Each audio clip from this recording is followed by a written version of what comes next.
And just make sure you have a comfortable, relaxed posture. And your back is straight and you're not leaning.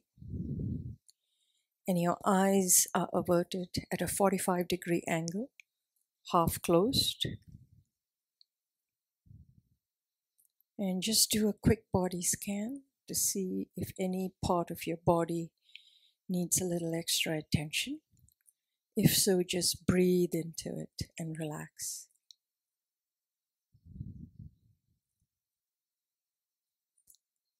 And then just bring your attention to your breath, the in and out of your breath.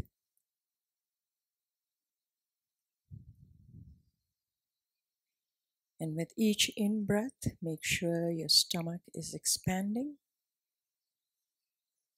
And with each out-breath, just relax and completely let go.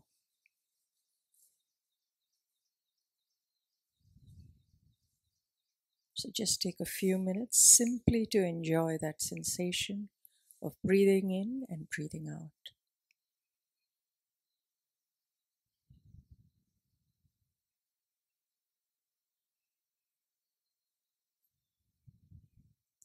And now from this quiet space, we set our motivation.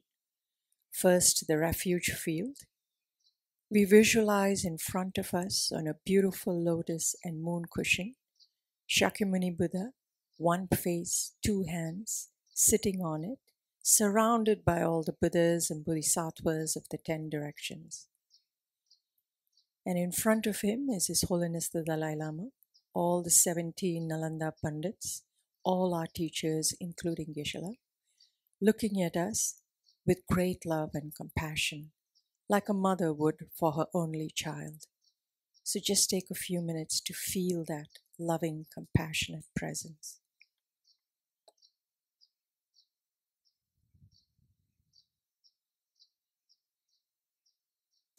And then surrounded us is the bodhicitta field. On our left-hand side is our mother and all our female sentient beings from the 6 realms.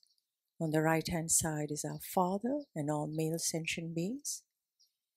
So we are leading this practice on their benefit without excluding a single sentient being.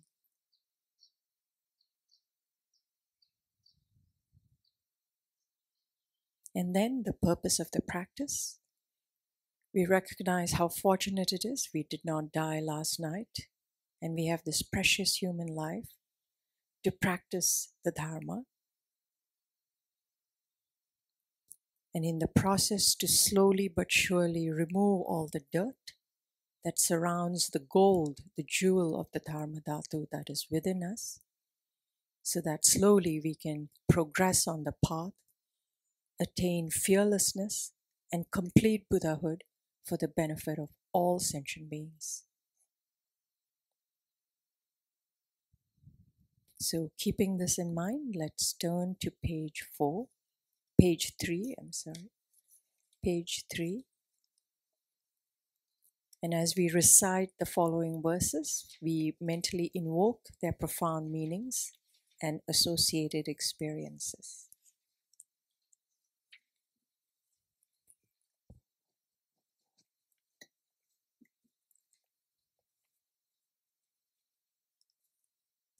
Enthused by great compassion, you taught the Immaculate Dharma to dispel all perverted views. To you, the Buddha Gautama, I pay homage. Enthused by great compassion, you taught the Immaculate Dharma to dispel all perverted views. To you, the Buddha Gautama, I pay homage. Enthused by great compassion, you taught the Immaculate Dharma to dispel all perverted views. To you, the Buddha Gautama, I pay homage. Taking refuge and generating bodhicitta, first in English and then Tibetan. I go for refuge until I'm enlightened to the Buddha, the Dharma, and the Sangha. By my accumulations of the practice of giving and so forth, may I become a Buddha to benefit all sentient beings. I go for refuge until I'm enlightened to the Buddha, the Dharma, and the Sangha. By my accumulations of the practice of giving and so forth, may I become a Buddha to benefit all sentient beings. I go for refuge until I am enlightened, to the Buddha, the Dharma, and the Sangha. By my accumulations of the practice of giving and so forth, may I become a Buddha to benefit all sentient beings. Sangye chodan soge chognam la Jangju bardu dani kyapsu chi dagi jinso gipe sognam ki drola pencher sangye drupar sho. Sangye chodan soge chognam la Jangju bardu dani kyapsu chi dagi jinso gipe sognam ki drola pencher sangye drupar shug. Sangye chodan sogi chognam la Jangju bardu dani kyapsu chi dagi jinso gipe sognam ki drola pencher sangye drupar shug. Independent origination, there is no ceasing, no arising, no annihilation, no permanence, no coming, no going, no separateness, and no sameness. I prostrate to the consummate Buddha, the supreme among all teachers, the one who taught this peace, which is freed of elaborations. I prostrate to the mothers of the hearers, the bodhisattvas and the Buddhas, which through the knowledge of all lead hearers seeking pacification to complete peace, which through the knowledge of paths causes those helping migrators to achieve the aims of the world, and through the possession of which helps subduers expound a variety of teachings. The one who has transformed into a reliable guide, motivated by altruism to benefit sentient beings, the teacher, Sugata, and protector, to you I make prostrations. The one who has eliminated the web of conceptualizations and is endowed with the divine bodies of the vast and the profound, who eternally shines forth the forever noble light rays, to you, the Buddha, I make prostrations. Inspired by wisdom and compassion, today in the Buddha's presence, I generate the mind of full awakening for the benefit of all sentient beings. The essence of the dependent origination mantra. Om ye dharma hetu prabhava hetum te shantata gato hevadat Teshan chayo niroda evam vadi mahashramanaye swaha. Om ye dharma hetu prabhava hetum teshan tatagato hevadat Teshan chayo niroda evam vadi mahashramanaye swaha. Om ye dharma hetu prabhava hetum teshan tatagato hevadat Teshan chayo niroda evam vadi mahashramanaye swaha. Meaning of the Tendril Ningpo mantra. All phenomena arise from causes. The causes are taught by the Tathagata. The cessation of the causes as well is taught by the great seer. Profound, peaceful, elaboration-free, clear light and non-composite. Such is the nectar-like dharma I have discovered. Finding no one to fathom this teaching, in silence I will retire into the woods. Beyond utterance, thought, and expression is the perfection of wisdom, which is unborn, unceased, and has the nature of space. It is the object of apprehension of self-realized wisdom. To you, the mother of the Buddhas of the three times, I pay obeisance. The four seals of Buddha's teachings. All composite things are impermanent. All contaminated things are of the nature of suffering. All phenomena are of the nature of emptiness and selflessness. Transcending sorrow is peace. The Guru is the Buddha, the Guru is the Dharma. Likewise, the Guru is the Sangha. The Guru is the source of everything wholesome. I go for refuge in the Guru. By the sound of the vibrant drum of Dharma, you liberate all beings of miseries. I beseech you to kindly remain and give teachings until the end of the expanse of billions of eons. The Buddha does not wash the negativities of beings, nor does he remove their miseries by his hands. His spiritual realizations are not transferred to them.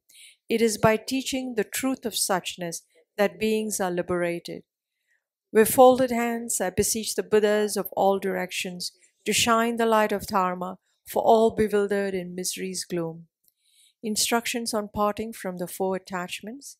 If you are attached to this life, you are not a spiritual practitioner.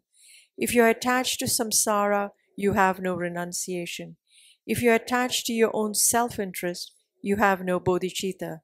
If there is grasping, you do not have the view.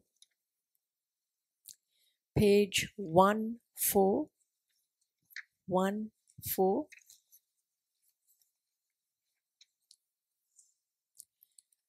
Praise to Shakyamuni Buddha. To the founder, the endowed transcendent destroyer, the one gone beyond, the four destroyer, the completely perfected, fully awakened being, perfect in knowledge and in good conduct, Sugata, knower of the world, supreme guide of human beings to be tamed, teacher of gods and human beings. To you, the completely and fully awakened one, the endowed transcendent destroyer, the glorious conqueror, the subduer from the Shakya clan, I prostrate, make offerings, and go for refuge.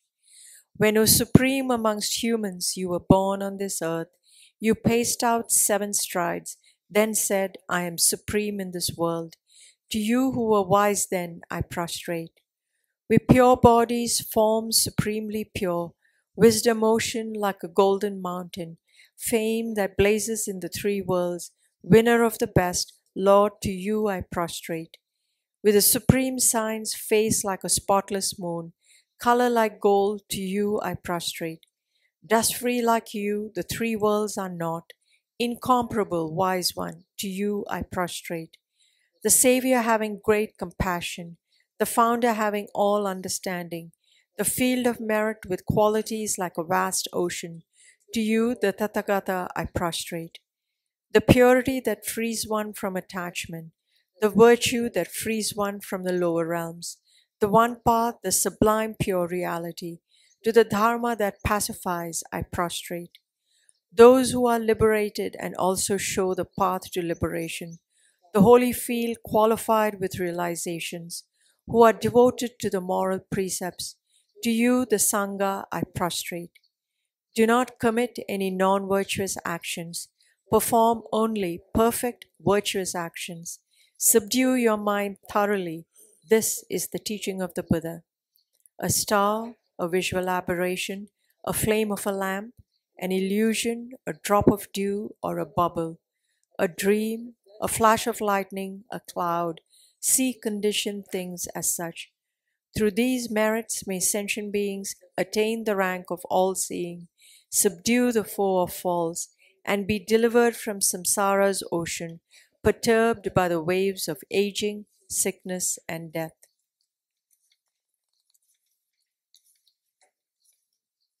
Page 2929.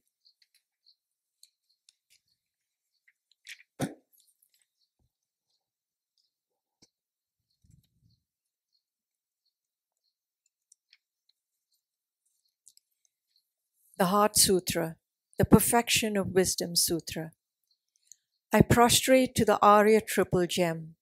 Thus did I hear at one time. The Buddha was dwelling on massive Vulture's Mountain in Rajagriha, together with a great community of monks and a great community of bodhisattvas. At that time, the Buddha was absorbed in the concentration on the categories of phenomena called profound illumination. Also at that time, the Bodhisattva Mahasattva Arya Avalokiteshvara looked upon the very practice of the profound illumination of wisdom and beheld those five aggregates also as empty of inherent nature. Then through the power of the Buddha, the Venerable Shariputra said this to the Bodhisattva Mahasattva Arya Avalokiteshvara: how should any child of the lineage who wishes to practice the activity of the profound perfection of wisdom train? He said that, and the Bodhisattva Mahasattva Arya Avalokiteshvara said this to the Venerable Sharadvati Putra: Shariputra, any son of the lineage or daughter of the lineage who wishes to practice the activity of the profound perfection of wisdom should look upon it like this, correctly and repeatedly beholding those five aggregates also as empty of inherent nature. Form is empty. Emptiness is form. Emptiness is not other than form. Form is also not other than emptiness. In the same way, feeling, discrimination, compositional factors, and consciousness are empty. Shariputra, likewise, all phenomena are empty, without characteristic, unproduced, unceased, stainless, not without stain, not deficient, not fulfilled.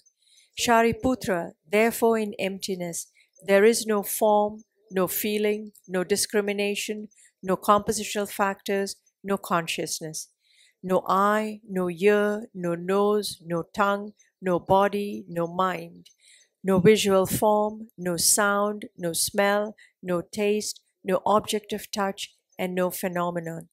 There is no I element, and so on, up to and including no mind element, and no mental consciousness element. There is no ignorance, no extinction of ignorance, and so on, up to and including no aging and death, and the extinction of aging and death. Similarly, there is no suffering, origination, cessation, and path. There is no exalted wisdom, no attainment, and also no non-attainment. Shariputra, therefore, because there is no attainment, bodhisattvas rely on and dwell in the perfection of wisdom, the mind without obscuration and thus without fear. Having completely passed beyond error, they reach the end point of nirvana. All the Buddhas who dwell in the three times also manifestly completely awaken to unsurpassable, perfect, complete enlightenment in reliance on the perfection of wisdom. Therefore, the mantra of the perfection of wisdom, the mantra of great knowledge, the unsurpassed mantra, the mantra equal to the unequaled, the mantra that thoroughly pacifies all suffering, should be known as truth since it is not false. The mantra of the perfection of wisdom is declared: Tayata Om Gate Gate Paragate Parasamgate Bodhi Swaha. Shariputra, the Bodhisattva Mahasattva, should train in the profound perfection of wisdom like that. Then the Buddha arose from that concentration and commended the Bodhisattva Mahasattva Arya Avalokiteshvara, saying, well said, son of the lineage. It is like that, it is like that. One should practice the profound perfection of wisdom just as you have indicated. Even the Tathagatas rejoice. The Buddha having thus spoken, the Venerable Sharadvati Putra, the Bodhisattva Mahasattva Arya Avalokiteshvara, those surrounding in their entirety, along with the world of gods, humans, asuras, and Gandharvas, were overjoyed and highly praised that spoken by the Buddha. This completes the Arya Bhagavati Prajnaparamita Hridaya Sutra. Teata Om Gate Gate Paragate Parasamgate Bodhi Swaha. Teata Om Gate Gate Paragate Parasamgate Bodhi Swaha. Teata Om Gate Gate Paragate Parasamgate Bodhi Swaha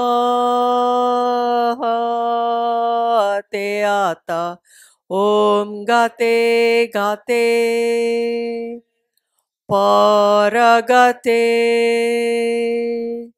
Parasamgate Bodhi Swaha Teata Om Gate Gate Paragate Parasamgate Bodhi Swaha Teata Om Gate Gate Paragate Parasamgate Bodhi Swaha Teata Om Gate Gate Paragate Parasamgate Bodhi Swaha. By the teachings of the three supreme jewels possessing the power of truth, may inner and outer hindrances be transformed. May they be dispelled. May they be non-existent. May they be pacified. May all negative forces opposed to the Dharma be completely pacified. May the host of 80,000 obstacles be pacified. May we be separated from problems and conditions harmful to the Dharma. May all enjoyments be in accord with the Dharma. May auspiciousness and perfect happiness pervade this place now. Page 3535. 8 verses for training the mind by Geshe Langri Thangpa. With a determination to achieve the highest aim for the benefit of all sentient beings, which surpasses even the wish-fulfilling gem, may I hold them dear at all times. Whenever I interact with someone, may I view myself as the lowest amongst all, and from the very depths of my heart, respectfully hold others as superior. In all my deeds, may I probe into my mind, and as soon as mental and emotional afflictions arise, as they endanger myself and others, may I strongly confront them and avert them. When I see beings of unpleasant character and those oppressed by strong negativity and suffering, may I hold them dear, for they are rare to find, as if I have discovered a jewel treasure. When others, out of jealousy, treat me wrongly with abuse, slander, and scorn, may I take upon myself the defeat and offer to others the victory. When someone whom I have helped or in whom I have placed great hopes mistreats me in extremely hurtful ways, may I regard her still as my precious teacher. In brief, may I offer benefit and joy to all my mothers, both directly and indirectly. May I quietly take upon myself all hurts and pains of my mothers. May all this remain undefiled by the stains of the 8 mundane concerns, and may I, recognizing all things as illusions, devoid of clinging, be released from bondage. Lama Tsongkhapa's Lamrim Dedication Prayer, Verse 1. From my 2 collections, vast as space, that I have amassed from working with effort at this practice for a great length of time, may I become the chief leading Buddha for all those whose minds' wisdom eye is blinded by ignorance.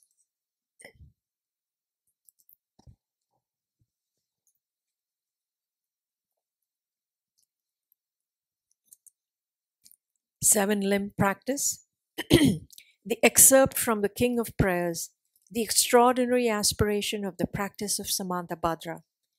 I bow down to the youthful Arya Manjushri, you the Buddhas, the lions amongst humans, gone to freedom in the present, past, and future, in the worlds of 10 directions.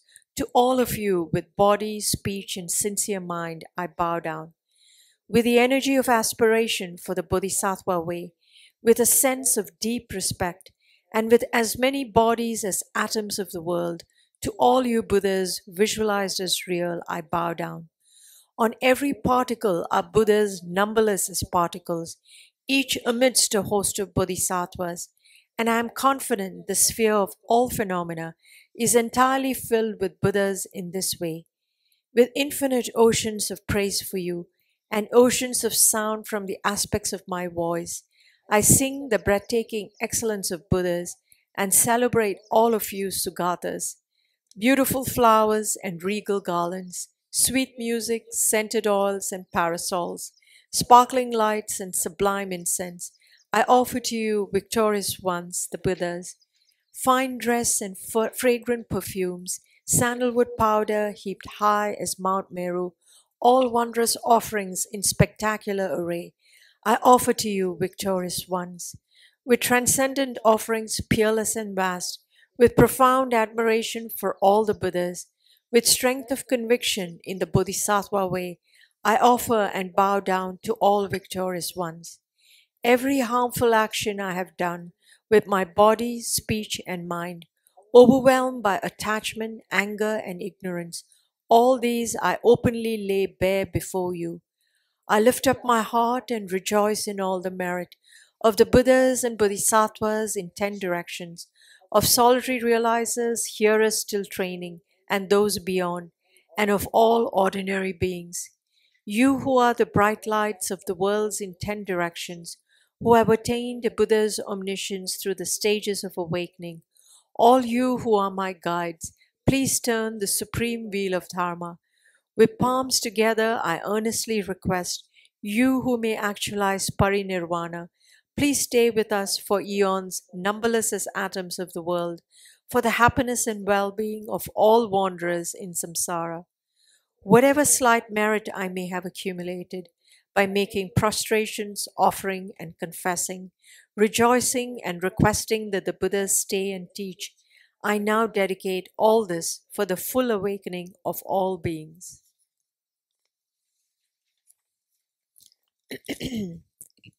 Now we do the short mandala offering, first in Tibetan.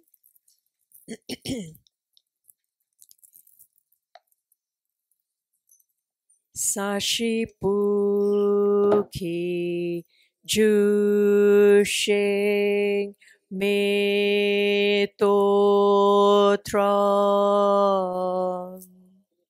Rirab Lingshi Nide Genpadi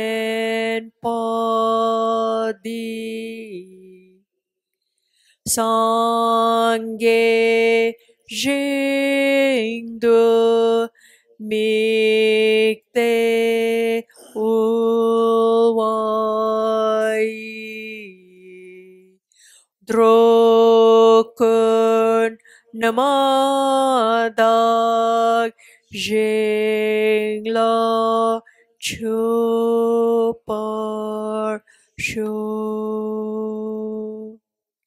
This ground, anointed with perfume, strewn with flowers, adorned with Mount Meru, the 4 continents, the sun and the moon, I imagine this as a Buddha field and offer it. May all sentient beings enjoy this pure land. The 4 dharmas of Venerable Gampopa. May I be blessed that my mind is directed towards the dharma. May I be blessed that my dharma practice is on the proper path. May I be blessed that the path is freed of flaws. May I be blessed that the flaws are seen in the light of exalted wisdom. The 4 dharmas of Venerable Bhikshu Mahasattva, becoming utterly frustrated with the ignorance that grasps at true existence, please bless me to generate genuine renunciation, seeing all aspects of samsara as viciously repulsive. Please bless me that my mind stream overflows with a precious bodhicitta that cherishes others more than myself. Please bless me to have an immaculate experience of the wisdom of emptiness that does not see even an atom of intrinsic reality, on the basis of understanding how things come into being by dependent origination through mere conditioning. Please bless me that my mind stream overflows with the precious wisdom of the non-duality of bliss and emptiness. Edam Guru Ratna Mandalakam Niryata Yami.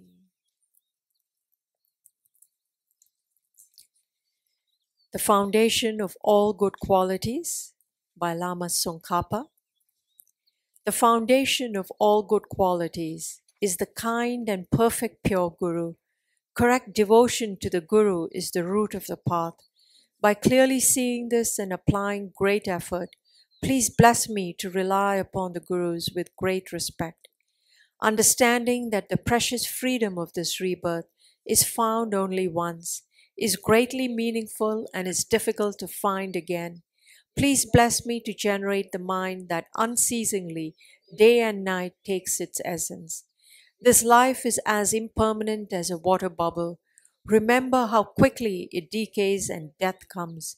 After death, just like a shadow follows the body, the results of virtuous and non-virtuous karmas follow. Finding firm and definite conviction in this, please bless me always to be careful, to abandon even the slightest negativity, and accomplish all virtuous deeds. Samsaric splendors are unsatisfying and unreliable. Seeking them is the door to all suffering.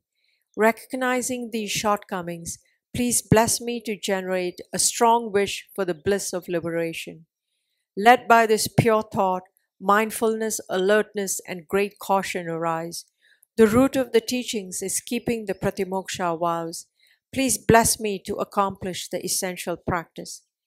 Just as I have fallen into the sea of samsara, so have all mother sentient beings.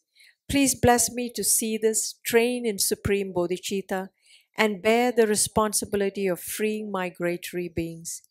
Even if I develop bodhicitta, but I don't practice the three types of morality, I will not achieve enlightenment.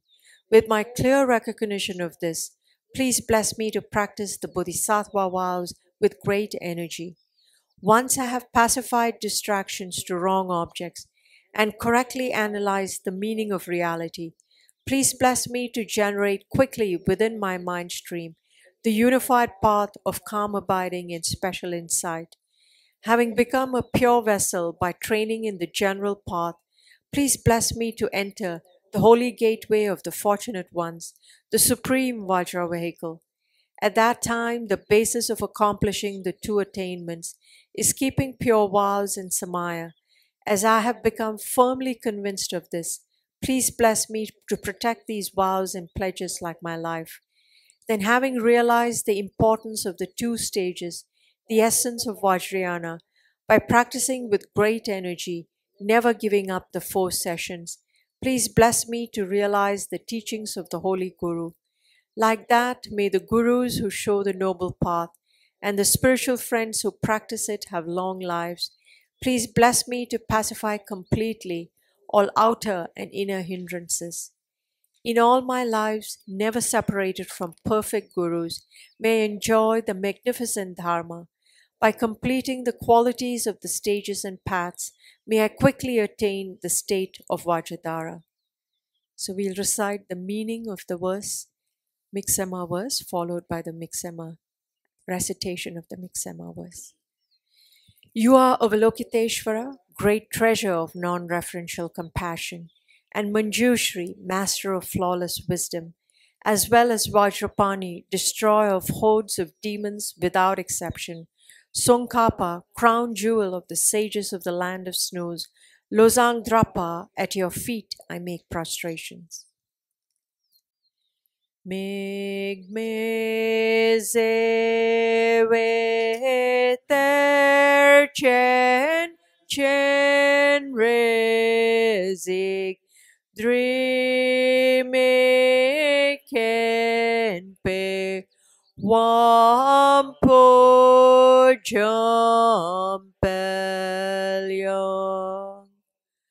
Ganchen kepe zugen song kapa lozang drape zabla zulvade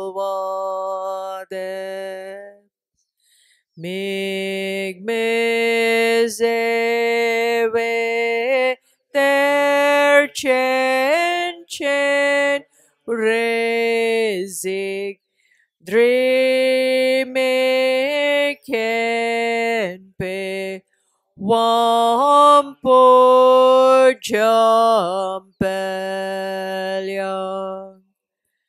Ganchen Kepe Zugen So Kappa Lo zang drape zabla zulvade mig mezewe ter chen rezik dreame kenpe Wampo Jampelyang Ganchen Kepe Zugen Song Kappa Lo Zang Drape Zabla Zulwade.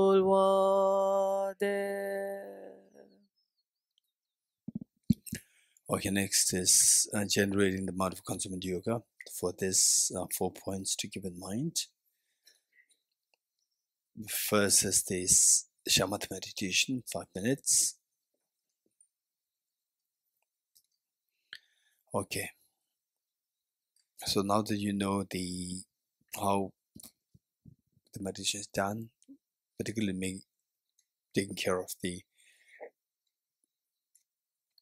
root areas of meditation and applying the remedies, introspection, mindfulness.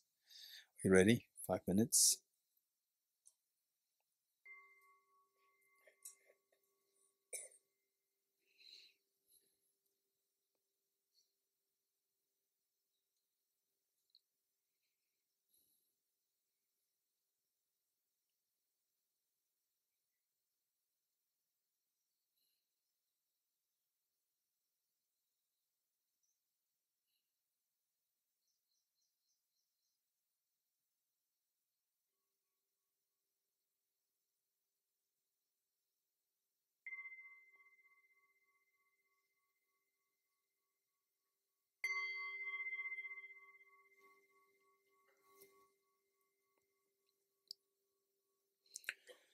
Okay, next, renunciation.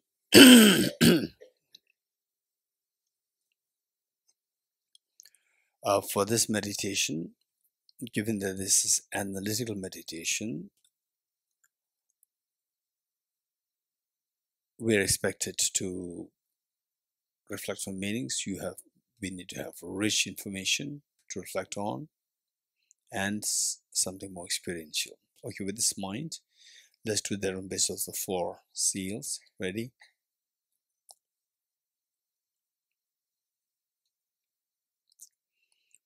Renunciation. So this is a guided meditation.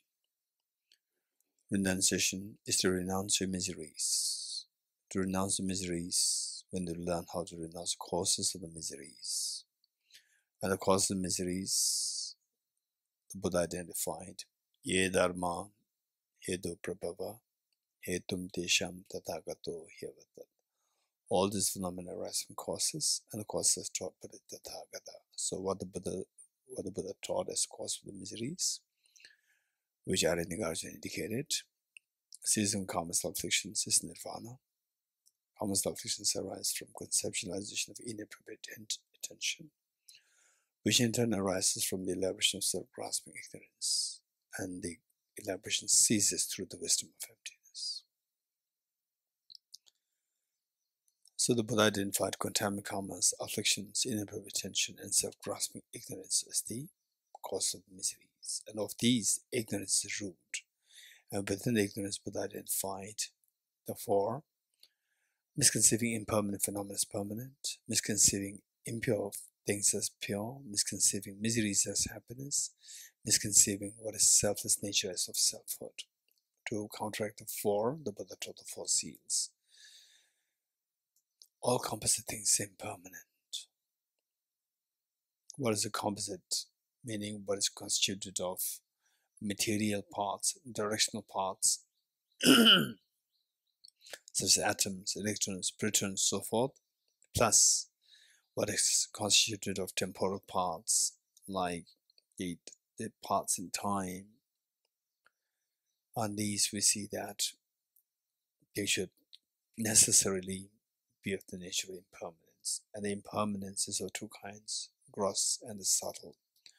And gross one referring to those impermanent phenomena whose continuum terminates. For example, our youth, 10 years ago, 15 years ago, in some cases, like us, 20 years ago, 30 years ago, you were once upon a time very young, body extremely agile, mind extremely clear. Now with age, the body becomes stiff, rigid. The mind also becomes a little murky and rigid, fixed, cannot learn many new things and so forth, memory loss and so forth. The beautiful moments of the past, all the beautiful moments of the past, where everybody's smiling at each other, everybody's embracing each other, where they're all gone. Just imagine all these, the forts and fortresses. These are the proof, the evidence, witness that the composite phenomena are impermanent. Once upon a time, just imagine these ruins of the forts. They're not that they're lying, it's the ruins of the fort all the time. Once upon a time, it was so living, alive, and there are people living there, very powerful people, kings, queens, the entourage, the palace is there. And now where are they? Not even a single person is there. Even the king, who once upon a time was ruling everything, is the most powerful person. Today is like a history. It's gone. 200 years ago,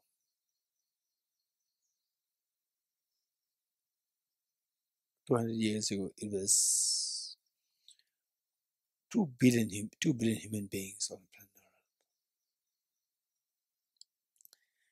And among them, some are of your age, some younger than you, some older than you. Where are they now? And at the 200 years ago, the parents, they have so much expectation on the children. The children, they have so much of expectation, careers ahead and so forth. Now, where are they? Careers, ambitions, where? Whether they accomplish or not accomplish, they're all gone. This is exactly what is happening to us 200 years down the line in the future. Even this youngest newborn today will not be left then. At the time, 200 years from now in the future. This is what the Buddha indicated as whatever gathers, disperses. Whatever is accumulated is exhausted. Whatever thrives, withers. Whatever is born, dies. This is the reality, Buddha taught. And we see this reality. Whether you accept it or not, this is a reality that we can witness.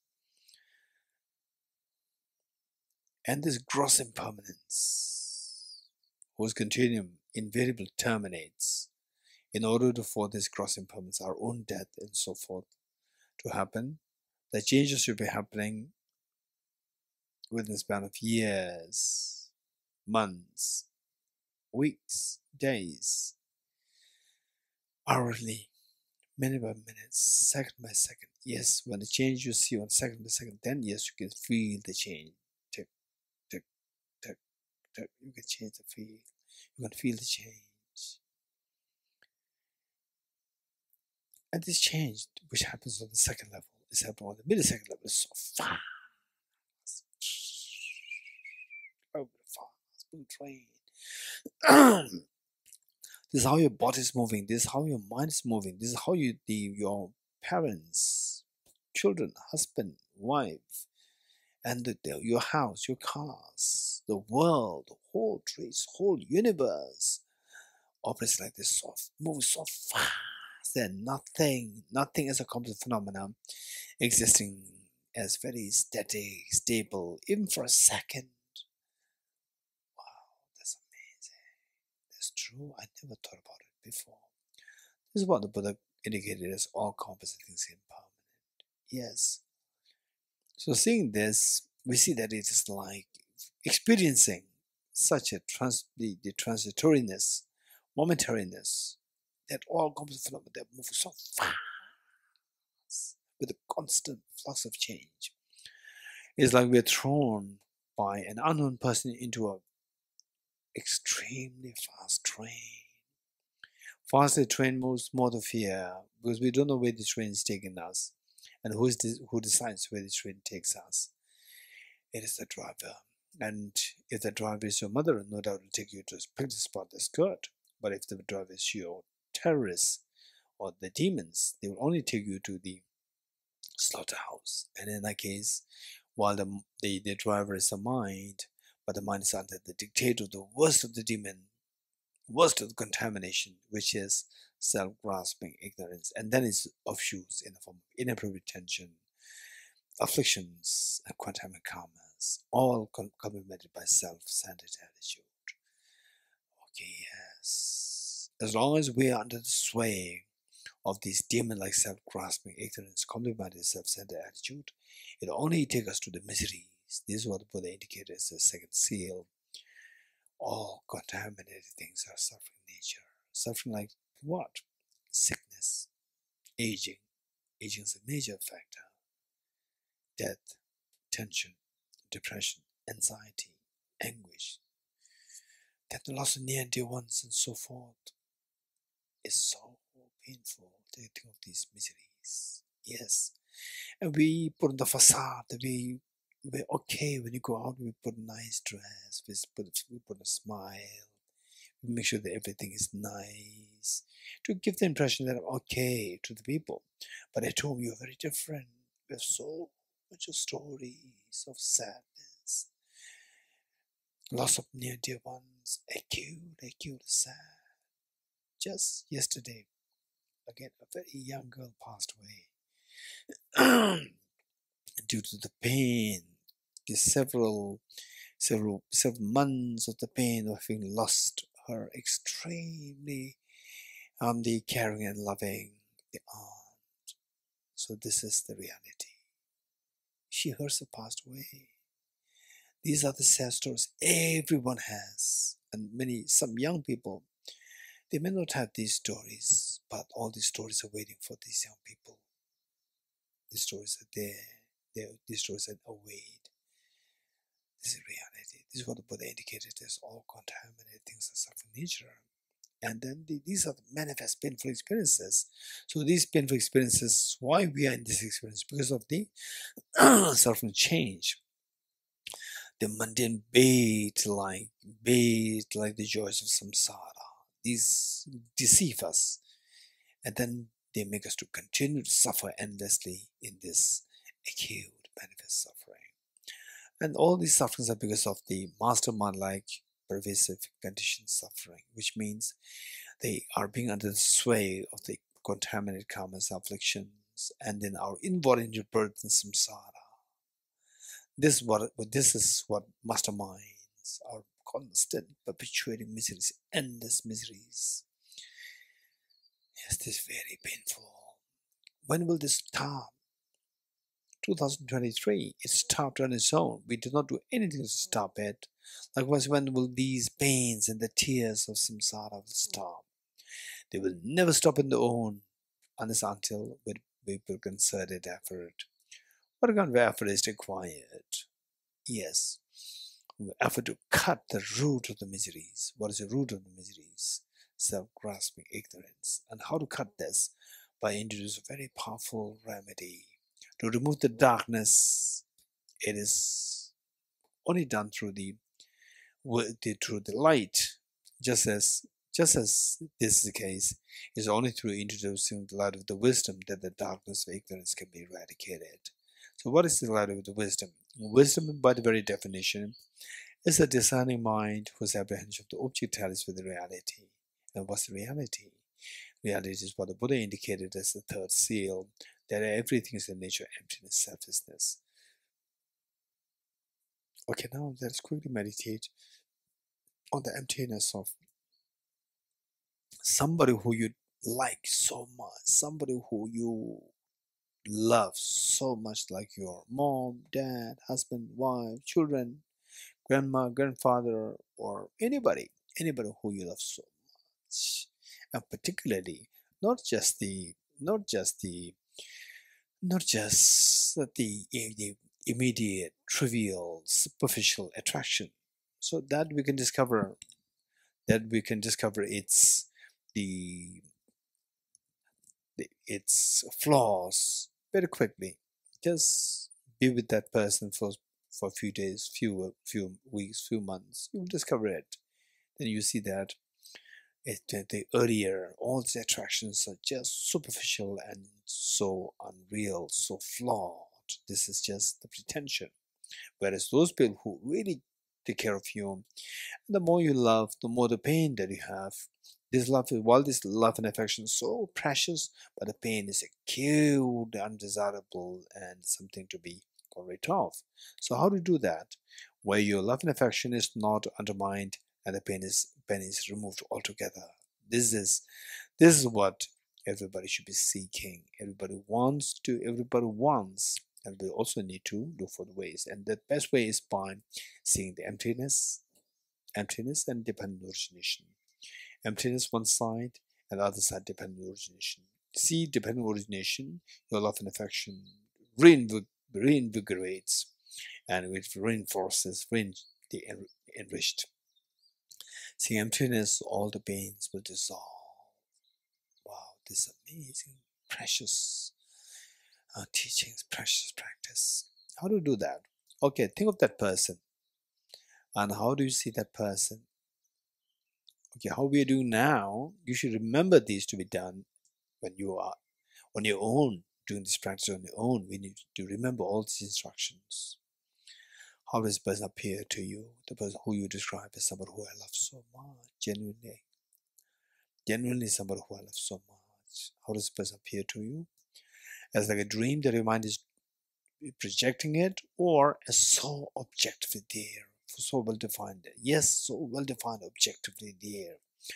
This perception is known. This perception and the belief that the person does exist in this form, this is known as self-grasping ignorance. And you recognize this, that self appears object real, and that is in lieu of identified object, essential identified object negation.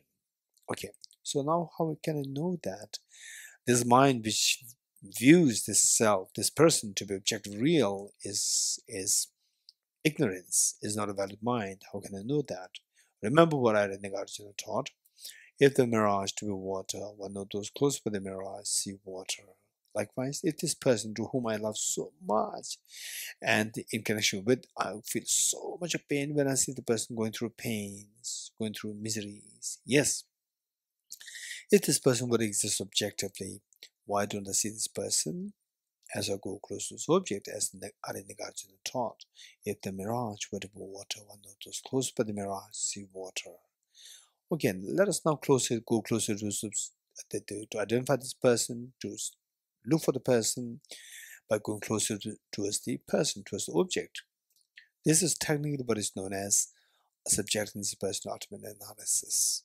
Subjective person ultimate analysis, anything which is not a person, just ignore them, because you are interested only in the identifying or recognizing or looking for an objective existent, the person to whom You have tremendous affinity, affection, love. Okay, going closer, we end up seeing the thin layer of the skin of that person. Of course, that is not that person. Fatty tissues, behind that, the muscles, cartilages, a whole skeleton. And if the skeleton would come alone in the night, although it's someone who you love so much, but if that skeleton comes, it's very scary, you run away. So this is not also that person. The heart, the lungs, the liver, pancreas, intestine, gallbladder. Okay, these solid parts constitute element of earth, and none of the element of earth is to be identified as intrinsically as the one. Element of water, 4 liters of blood, which is pumped in and out by the heart to different parts of the body. Of course, that is not me. That is not that person. Element fire, 2,600 joules of energy. In other words, body heat. That is not that person. Element of air, 4.6 liters of air the person breathes in and out. Of course, that is also not that person. Element of space, 99.99% of the person's body is vacuum, but this person is a solid person. The space is vacuum in nature. These are very contradictory. Even the space is also not that person. What is left now? The mind, the consciousness. And yes, some of you ask this question, so how do we know that this mind is not that person? This is a serious, very good question. I like to do that as part of the questions session. If you are among, if the person who asks this question is among here, among the audience here, let's be a little patient. For time being, let's give the reason that the person somebody who we can see, but we cannot see his or her mind, and also that the person is male, person is female, the person is non-male, non-female. Yet the mind does not have a gender, and gender is possible on the basis of the body. So that even this mind or consciousness is also not that person. Yes. Okay, now you have seen the 6 elements. Subjecting self, this person to ultimate analysis, you have seen the 6 elements. Where is this person from the object? Which of 6 elements is to be identified as intrinsically as one? None. Which means if you're sure of this, you understood the second essential of understanding the emptiness of the objects being, the persons being one, intrinsically one with the parts, in this case the 6 elements. Okay. If the 6 elements are not to be identified this person, see if the person can be identified as different from these 6 elements. Remove 6 elements. What is left?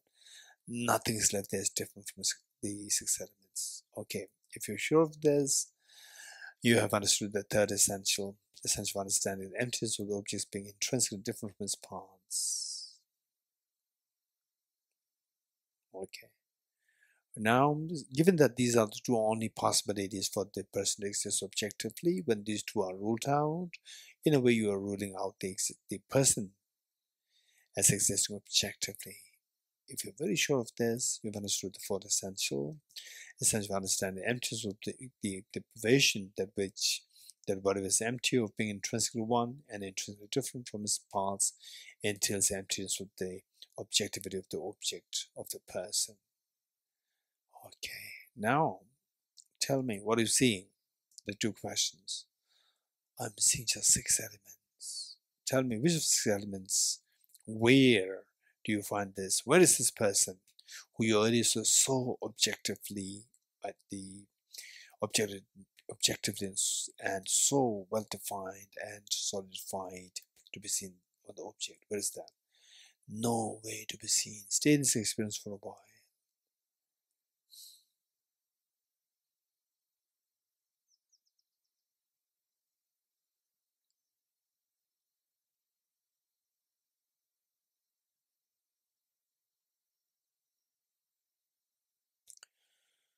Okay, this is amazing. This is very powerful practice. But what's the benefit of this practice? Yes, just as this person to whom you love so much dissolves, the moment the person dissolves, you have a tinge of a fear coming to your mind, or a tickling sensation, cold waves flowing through your skin of your body, or in some cases, extremely tranquil feeling arises at the core of your mind of the core of the heart.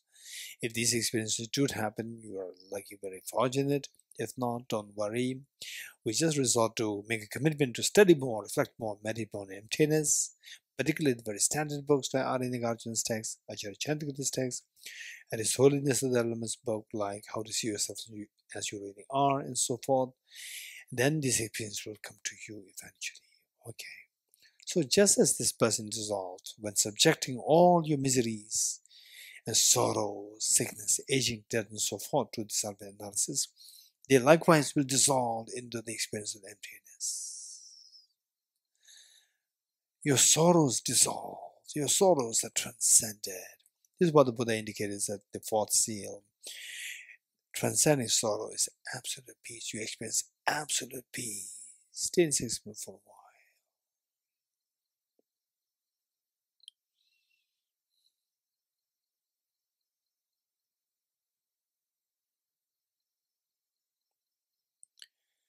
Okay, now generate very strong aspiration for the aspiration of renunciation. May I be able to stably experience this emptiness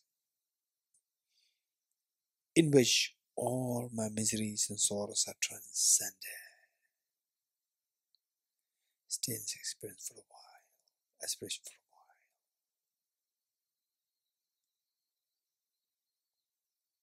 Okay, this is the genuine, most refined understanding of renunciation. And today you have generated this.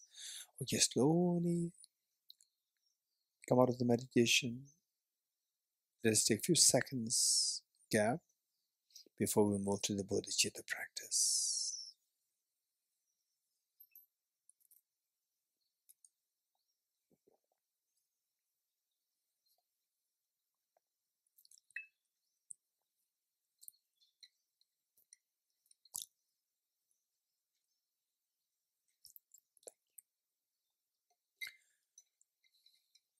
Okay, ready? Okay. For the bodhicitta practice, we use the 4 principles, and ideally speaking, the in-group bodhicitta practices, it can take a long time. So, but when you're doing it on your own, then I would highly recommend all of us to practice the 2 methods.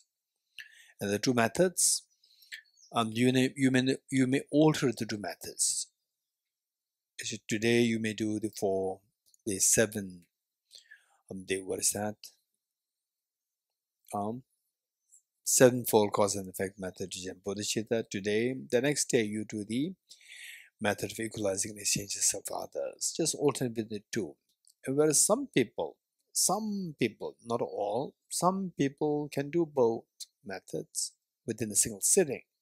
But if we're not being too careful, and if you're too ambitious, oh, I must do the 2 methods right in just one session, you can feel so exhausted, tired, and then within a few days' time, gradually you look for excuses to stay from this practice, and then you terminate the practice completely, which is a great loss. So the best, safest thing to do is once in a while try to do both, and then the other ones you do alternate between the 2 methods. And then when you do both, and if you don't feel tired, the next day you feel even more invigorated, then you can do the 2 methods. You can do it. But then generally speaking, it's very tiring and it takes a long time, and time management will be a big issue.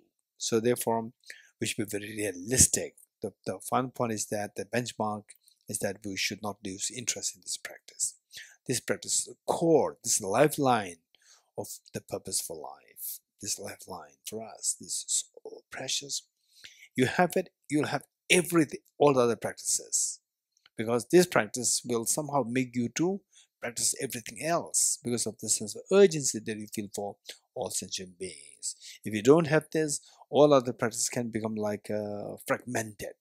Okay, so with this mind, we will, so here in group we do the 4 principles, and then at the end we add the bodhicitta commitment. Ready? Okay, given that this is a practice which is extremely precious, we seek the support and the blessings of the Triple Gem. With this mind, just invoke all the Buddhas and Bodhisattvas in space in front of us, and so loving, caring, and embracing.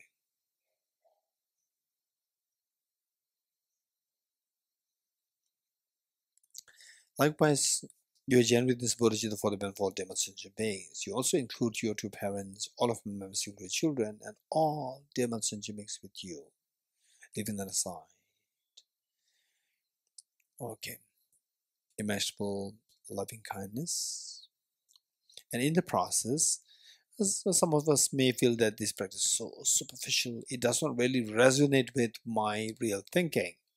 It doesn't matter. Since this practice does not resonate with your thinking, natural thinking, for this is known as training, this is known as practice. If it is a part of your natural thinking, if it is your second nature in terms of your thinking, then what do you have to practice? No need to practice. So practice doesn't make any sense. So keeping this in mind, let's try to invoke the experiences to the best you can. Imagine loving kindness. How good would it be that all my dear sentient beings are endowed with happiness and the cause is happiness. And the cause of happiness primarily consisting of the most fearless wisdom of emptiness and the most beautiful mind of the Bodhicitta. May all my dear sentient beings be endowed with happiness and the cause is happiness. I will take the responsibility that all my dear sentient beings are endowed with happiness and the cause of happiness. The Buddhas and Bodhisattvas, witnessing that you are making such a courageous commitment, like the mother after all these many years of raising her children, today, eldest daughter aged 12, eldest son aged 11, two of them come to mother, telling the mother, "Mother, please take rest, you've done everything for us. Now we're grown up, we'll take care of our siblings, we'll also take care of you." And we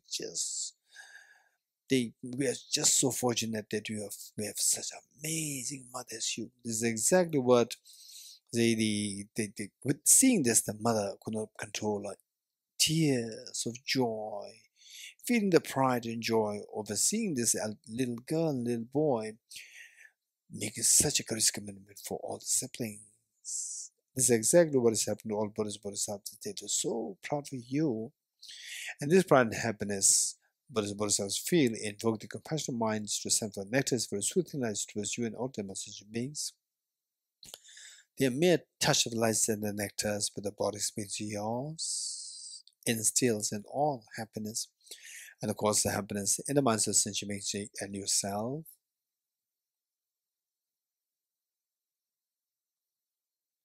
And you witnessing such a miracle is happening to us all as sentient beings. You're intense happy. Take 3 deep breaths, sigh with relief.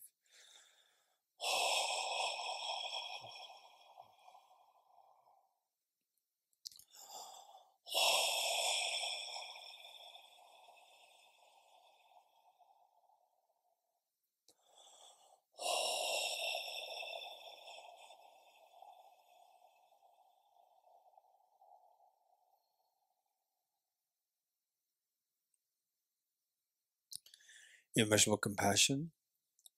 How good would it be that all my dear sentient beings are freed from suffering and the cause of suffering. There are 3 kinds of suffering: suffering change, pervasive condition suffering, along with their causes, particularly self-grasping ignorance and self-centered attitude. May all my dear sentient beings be freed from suffering and the cause of suffering.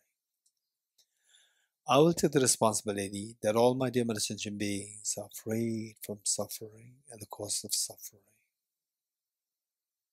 The Buddhas and Bodhisattvas witnessing that you make such a courageous commitment, the intense and happy and proud for you. This pride and happiness invoke their compassion of omniscient minds to send forth nectars of very soothing lights towards you and all demon sentient beings. The mere touch of lights and nectars with the body space yours, washes over all the miseries and the cause of miseries from you and all demon sentient beings.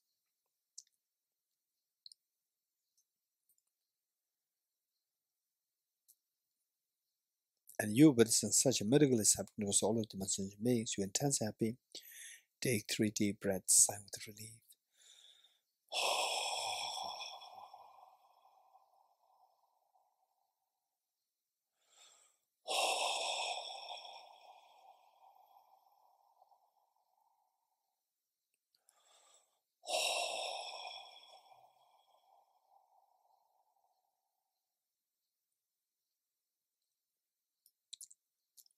Next, immeasurable joy. How good would it be that all my dear sentient beings are never separated from happiness and the causes happiness that they endowed with. May all my dear sentient beings never be separated from happiness and the causes happiness that they endowed with. I will take the responsibility that all my dear sentient beings are never separated from happiness and the causes happiness that they endowed with. The Buddhist Bodhisattva is witnessing that you are making such a courageous commitment, the intense happy and proud for you. This pride and happiness invoke their compassionate omniscient minds to send forth nectars very soothing lights towards you and all sentient beings. Their mere touch of lights that nectars with the bodies brings yours, stabilizes the happiness and the cause of the happiness within the mind sentient beings yourself. And you witnessing such a amazing and miraculous happening to us all the sentient beings. You are intensely happy. Take 3 deep breaths, sigh with relief.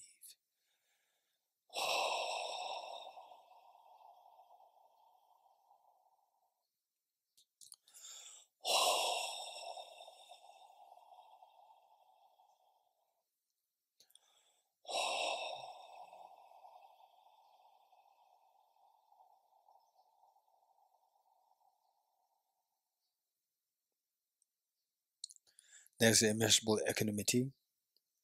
How good would it be that all my dear sentient beings are freed from the biased attitude of excessive attachment towards some and aversion towards others, and instead abide in the great state of equanimity, embracing all other demonstrations equally, leaving none aside. May all my dear sentient beings be freed from the biased attitude of excessive attachment towards some and aversion towards others. I will take the responsibility that all my dear sentient beings are freed from the biased attitude of excessive attachment towards some and aversion towards others. Buddhist Bodhisattva is witnessing that you are making such a courageous commitment, like a mother after all these many years of raising her children with so much difficulty. Today, the eldest daughter, the son, just age 12 and 11, they come to the mother, telling the mother, "Mother, please take rest. You've done everything for us. We're already grown up. We'll take care of our siblings. And we'll take care of you also." The mother couldn't believe her eyes and ears, and the tears of joy running through her eyes. This is exactly what is happening to all the Buddhist Bodhisattvas. They are so happy and proud of the commitment that you made, to the responsibility that you took. And this pride and happiness invoke their compassionate omniscient minds to send forth nectars of soothing lights towards you and all the sentient beings. The mere touch of lights and nectars with the bodies brings yours. Frees the beings from the biased attitude of excessive attachment towards some and aversion towards others, and instead making them abide in the great state of equanimity, embracing all other demonstrations with total love and affection, leaving none aside. Wow. And you witnessing such a miracle is happening to all the demonstration beings. You are intensely happy. Take 3 deep breaths, sigh with relief.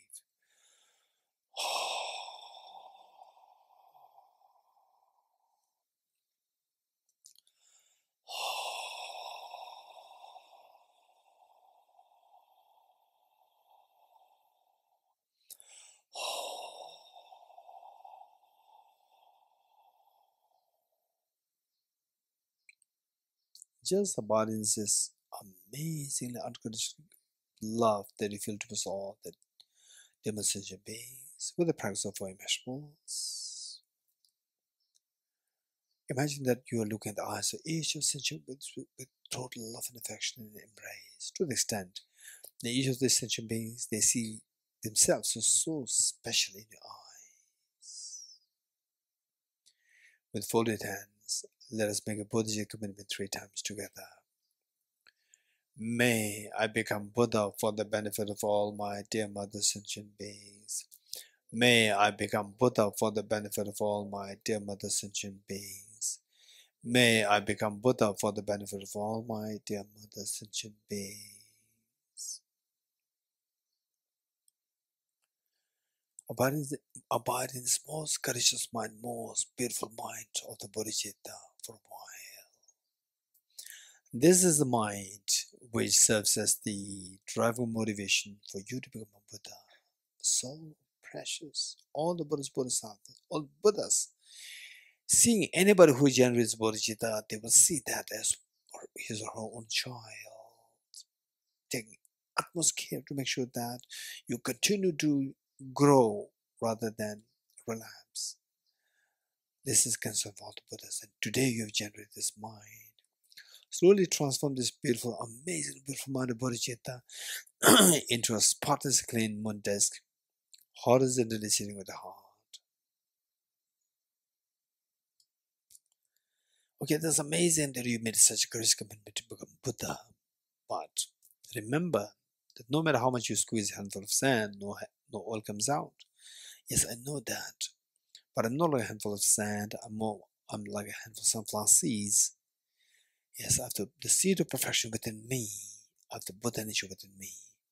But if this case, how come that since time immemorial till now, that it never germinated?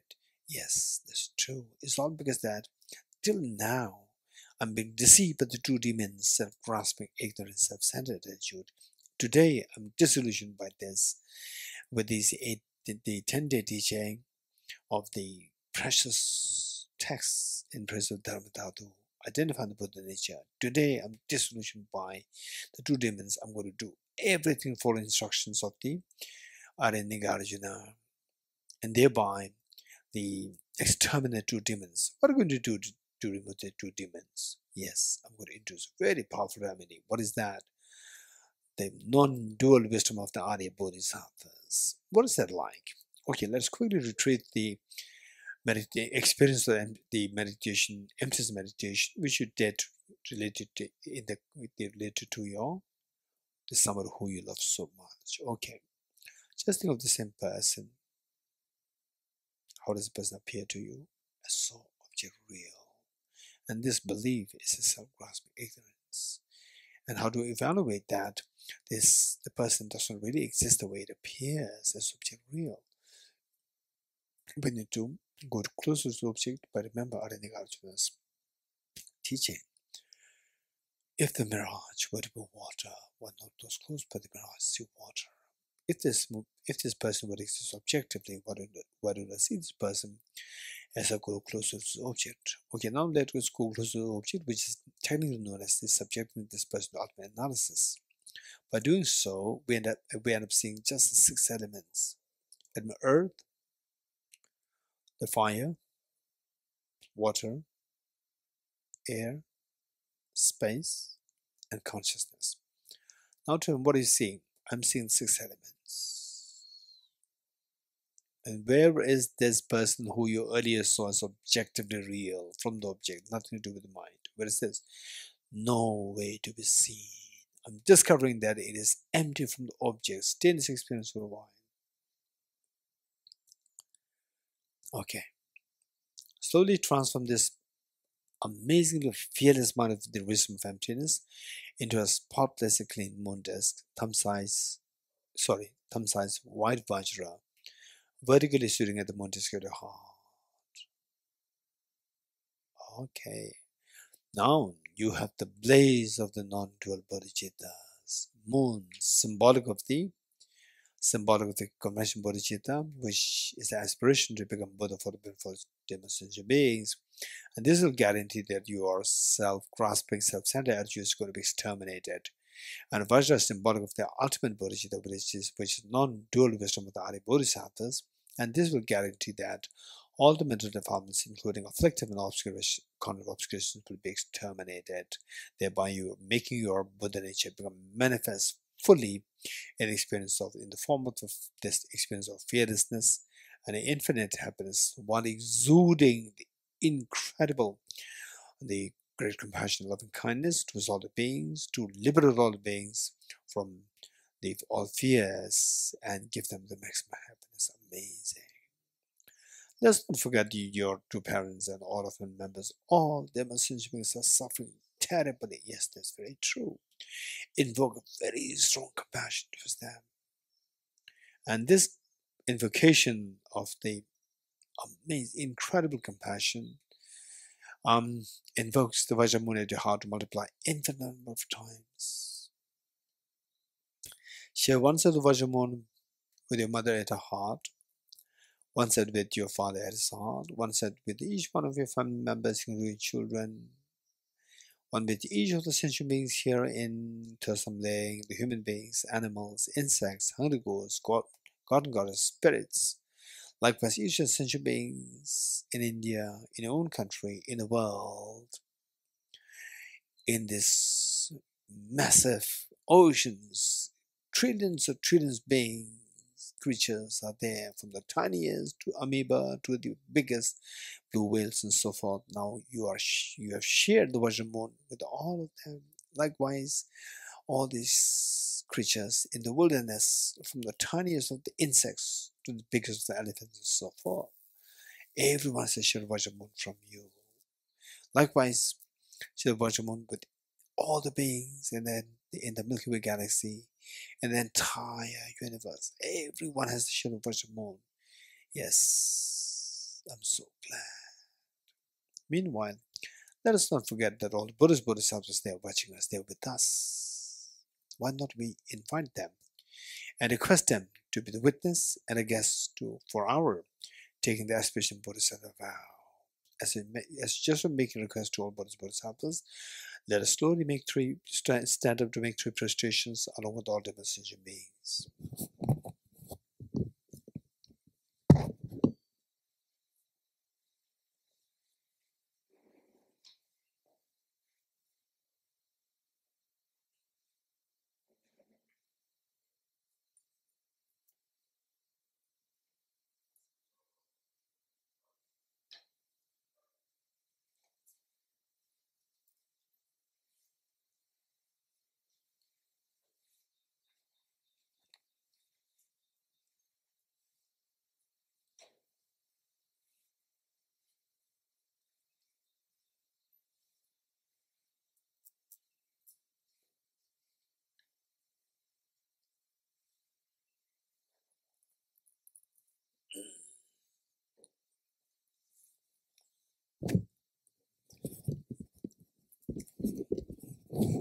Okay, if it is okay for you, you can sit on your right knees and to take part in this, undertaking the ceremony of taking the aspiration Bodhisattva vow. Now for which we turn to page 50, page 50.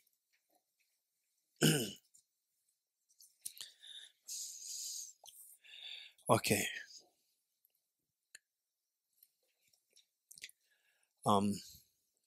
So today is the closing ceremony of our retreat, closing day of the retreat. So let's take the utmost opportunity. Let's try to make the most of our being together here. Taking the aspiration Bodhisattva is so precious. And some of you may be taking this aspiration Bodhisattva once in a while, but most of us, this first time that we're doing this is so precious. I'd imagine that you as a little girl, just age 4 or 5, or a little boy, age 4 or 5, for the first time in your life, you are making a public appearance on behalf of your school, and your parents knowing about this, whatever they have to leave, they leave behind whatever they have to do that day, to join the audience, waving hands to you, saying that we are here, we are so proud of you. And you as a little girl or a little boy, and at the same time extremely responsible child, you also bring all your siblings with you to let them also take part in this ceremony, and encouraging, inspiring all the siblings to do that, and all the siblings so happily join you just imagine this is exactly what is happening here today with all the Buddhist Bodhisattva parents. They just come with full focus and attention to what you're doing as you have made the request, and then you're bringing all your these siblings, like all the demonstrations with you, and inspiring them to take the aspiration Bodhisattva with you. So with this in mind, the first verse, I'm going to quickly explain this to refresh the meanings that you already know.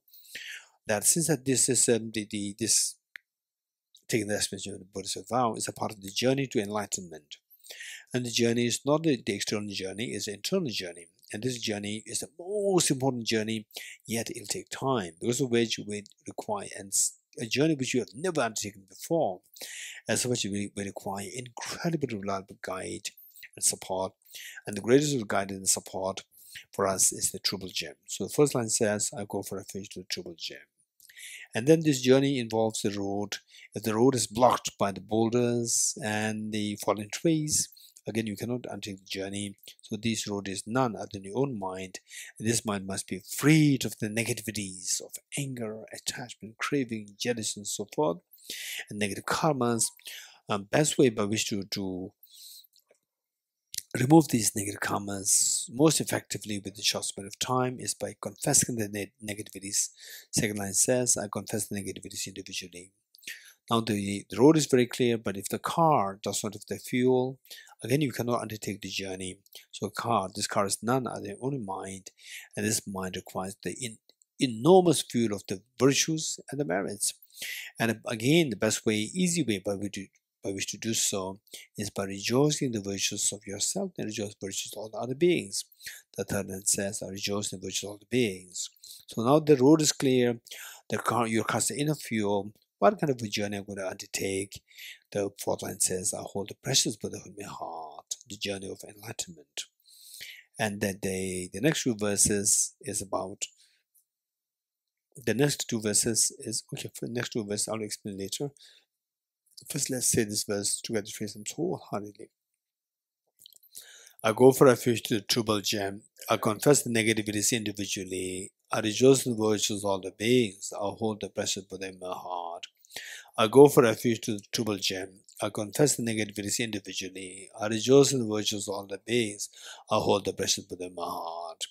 I go for refuge to the Triple Gem. I confess the negativities individually. I rejoice in the virtues of all the beings. I hold the precious Buddha in my heart. Okay, next two verses, the actual ceremony of taking the aspiration Bodhisattva vow. So this is done so by invoking your gurus, Buddhas and Bodhisattvas to be here to you. And the first verse is about, so who succeeded in this journey to benefit all the sentient beings? And 2,500 years ago, there was a prince by the name Prince Siddhartha. And he succeeded in this journey. What did he do? He created two factors. So he did two things. One is, initially he created extremely strong driving motivation of bodhicitta. And then number two, to materialize the aspirations of bodhicitta, he actually engaged in the Bodhisattva practices. 6 perfections, 4 perfections, making 10. So it is how he succeeded. Then the second verse says, then I will also follow his footsteps by creating the factors. First, generate a very powerful bodhicitta, and then to engage bodhisattva practices in order to materialize this aspiration of bodhicitta. Okay, with this wholeheartedly, let's say these 3 times together. Okay, meanwhile, if you feel pain, please make sure that you sit down comfortably, that the pain should not disturb us in this reflection. Gurus, Buddhas and Bodhisattvas, please pay heed to me.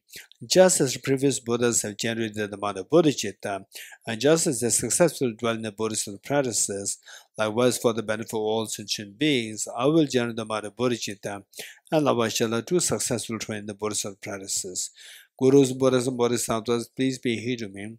Just as the previous Buddhas have generated the amount of bodhicitta, and just as they successfully dwell in the Bodhisattva practices, likewise for the benefit of all sentient beings, I will generate the amount of bodhicitta, and likewise shall I too successfully train the Bodhisattva practices. Gurus, Buddhas, and Bodhisattvas, please pay heed to me. Just as the previous Buddhas have generated the mind of bodhicitta, and just as they successfully dwelled in the Buddhist practices, likewise for the benefit of all sentient beings, I will generate the mind of bodhicitta, and likewise shall I too successfully train the Buddhist practices. Feel the joy over having received the aspiration Bodhisattva vow. You are very fortunate, extremely fortunate. And imagine that your mother, after all these many years of receiving complaint from the school principal that your daughter is very naughty, your son is very naughty, and so forth. Today, when the mother sees the school principal escorted by teachers coming towards the mother again feels so apprehensive and nervous. Again, what kind of complaints? This time, the school principal very different. She said, "No. We came here to congratulate you for what? That your daughter and your son, although they're very little, they're appointed as best students of this school for this year." The mother could not believe her eyes in ears, tears running down her eyes. This is exactly what is happening to all the Buddhists of today. All these innumerable lifetimes, all the Buddhists, they wish that we shun them, we shun the cause of miseries, and thereby not even experience miseries, and that we embrace the virtues so that they will have their maximum happiness. On the contrary, we just shun the virtues and chase after the non-virtues, and thereby we continue to suffer, we continue to be deprived of happiness. And today you did something so different.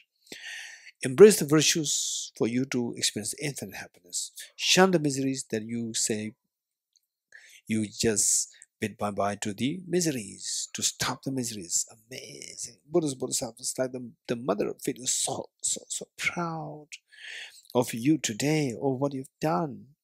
And so this, the feeling of the joy and the pride all the Bodhisattvas feel, invoke the Vajramoon at the hearts of the Bodhisattvas to multiply infinite number of times. Like rain shower, they descend to merge with the one that visualize your heart, thereby becoming non-dual, stabilized, and blessed. Likewise, all these replicas of Vajramoon, infinite number of Vajramoon from the Buddhist Bodhisattvas, they descend to merge with the one that visualize the heart of your mother and the heart of father, each of the family members, including children, each of the sentient beings here in Thosamling, in India, in our country, in the universe, in the entire universe, in the oceans, in the forest, all the sentient beings, thereby becoming non-dual, stabilized, and blessed of Vajramoon that you have shared with them. Wow, this is amazing. What a special day today. Yes, indeed. Of all the gifts that you can think of making to sentient beings, there's nothing better a gift than this. And today you've made these gifts to all the different sentient beings. And of all the offerings that you can make to all Bodhisattvas, there's nothing greater than this. This is what the Buddha himself declared, that one moment of practice of compassion, generated compassion, far excels the gifts of filling the whole universe with the gems, diamonds, gold, silver, and so forth, and make offerings to all Bodhisattvas. If this were to be the case, what I mentioned of our having taken esteemed Bodhisattva vow, and today you have made the greatest of the offerings, the best of the offerings to all Bodhisattvas. And with your life, there's nothing greater meaning than this. And today you have given the meaning to your life. Amazing. All these wonders are happening because of the blessings of Buddhist Bodhisattvas. As a gesture for thanking the Buddhist Bodhisattvas, again let us slowly stand up to make 3 prostrations with all the sentient beings.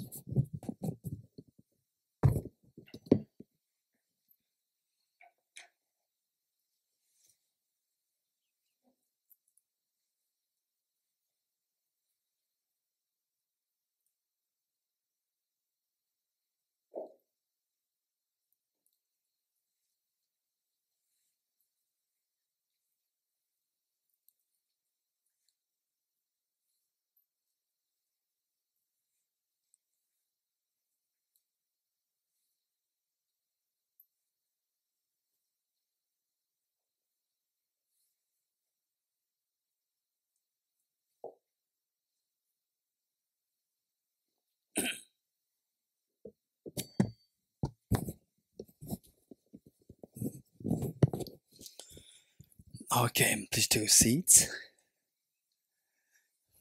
Page 51.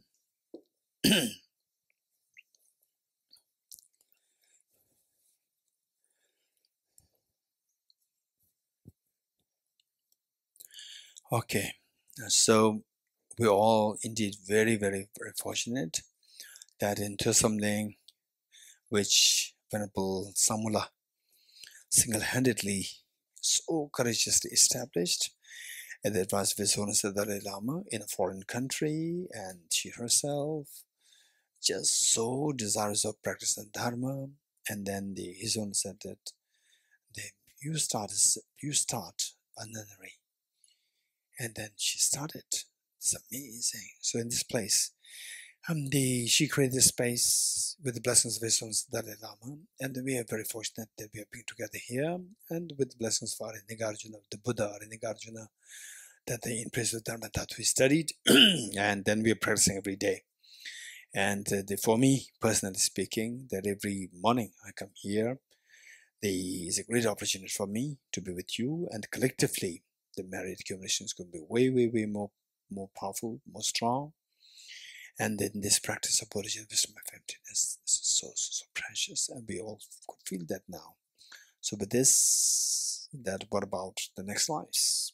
Okay, and then tomorrow we all to the respective places, and what I'm going to do, of course, of my personal practice, but many of you, I'm sure that you will carry this morning practice with you, that you will do at least like 50, 60, 70% of what we are doing every morning. You also do that.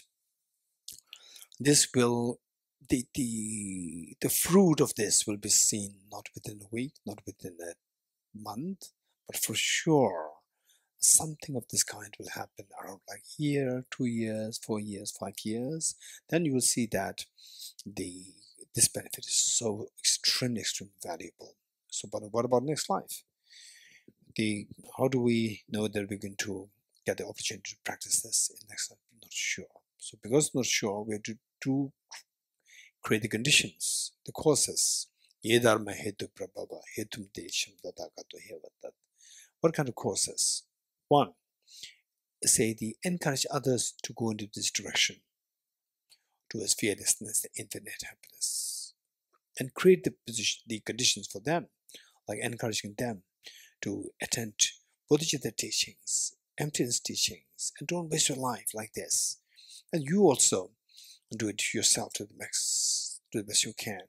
And meanwhile, include them in a very powerful prayer, which we're going to do here. Then following that, these are the causes for us to come in contact with them, with this teaching of Bodhicitta wisdom and emptiness in the future lifetimes. Once you come in contact, then rigorously engage in this practice, because there are many people who are born in the Buddhist family, but they take these teachings seriously. Whereas many of us here, you're born in a very different culture, and then somehow hearing about the Buddha, you just feel attracted, and then you rigorously, so the fact that you are here, and they say it's not that easy if it's a different place and different people, and since early morning, and particularly you, just coming on the early morning, coming here, these are all your, say, the positive comments from the past. Like, for example, this little girl, early morning, she's coming. Just imagine a little child since early morning, getting up at like 5. This is almost impossible, and she did it. So these are all the indication of your merit accumulation. So likewise, in the future, not only they become contact with the Dhamma of the Buddhist teachings of compassion, what is that? Bodhicitta, wisdom, emptiness, but also this come in contact, then rigorously engage in this, that your life is not wasted. Your life is not wasted. Just be very effectively actually experience Bodhicitta wisdom emptiness as soon as possible, and then gade, para, 10 bhumis, finish, and then become Buddha, experience total fearlessness, infinite happiness, and then share the wisdom with protect all the beings. So for this we have the following verses. With this mind, let's recite the following verses wholeheartedly. Imagine all Buddhas and Bodhisattvas with you, and all your demonstrations means your parents, your children, all of them members with you. Throughout my future lifetimes, may I always be guided by the compassionate Buddha and be able to uphold the two precious bodhicittas even at the cost of my life. Throughout my future lifetimes, may I always be guided by the compassionate Buddha and be able to uphold the two precious bodhicittas even at the cost of my life. Throughout my future lifetimes, may I always be guided by the compassionate Buddha and be able to uphold the two precious bodhicittas even at the cost of my life. In order to further increase this bodhicitta from now on, those with discernment who have lucidly seized and awakened the mind of bodhicitta in this way should highly praise it in the following manner. Today my life has borne fruit. Having well obtained this human existence, I have been born in the family of the Buddha and now am one of Buddha's children. Thus, whatever actions I do from now on must be in accord with the family. Never shall let disgrace or pollute this noble and unsullied race. Just like a blind man discovering a jewel in a heap of rubbish, likewise, by some coincidence, an awakened mind has been born within me. It is a supreme ambrosia that overcomes the suffering of death. It is the inexhaustible treasure that eliminates all poverty in the world.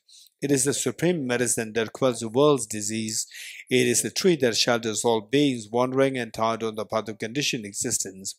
It is the universal bridge that leads to freedom from unhappy states of birth. It is the dawning moon of the mind that dispels the torment of disturbing conceptions. It is a great sun that finally removes the misty ignorance of the world. It is the quintessential butter from the churning to the milk of Dharma. For all those guys traveling on the path of conditioned existence who wish to experience the abundance of happiness, this will satisfy them with joy and it shall place them in supreme bliss. Today, in the presence of all the protectors, I invite the world to be guests at the festival of temporary and ultimate delight. May gods, demigods, and all be joyful. Okay, direction prayer. I dedicate the marriage das gathered towards the realization that is in the prayers of Buddhas and the Bodhisattvas of 3 times and to the upholding of the doctrine of scripture and insight. May in all lives through the force that is married, never separate from the 4 wheels of the Mahayana vehicle, and accomplish all the stages of the path, renunciation, bodhicitta, perfect in the 2 stages. From my 2 collections, vast space that I've amassed from working with effort at this practice for a great length of time, may I become the chief leading Buddha for all those whose minds are mystimized blinded of ignorance. Okay. Teata Om Gate Gate Paragate Parasamgate Bodhisvaha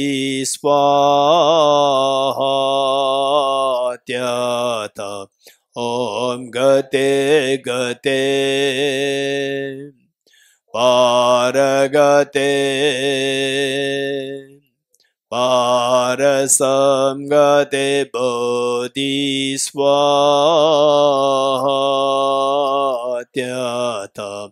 Om Gate Gate Paragate Parasamgate Bodhisvaha